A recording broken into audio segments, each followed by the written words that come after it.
Hey guys, today I'll be showing you how to do a helicopter. It looks like this.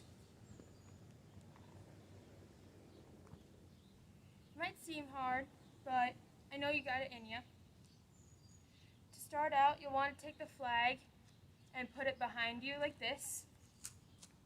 My right hand is under it, and my left hand is what we call vroom vroom, and aka over.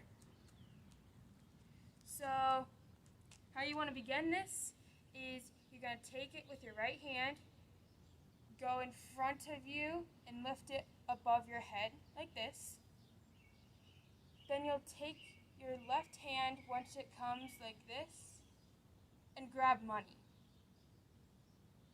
From there, you'll take it with your left hand and rotate it so the flag comes completely around, and you'll come back down behind your body. 1, 2, 3, 4.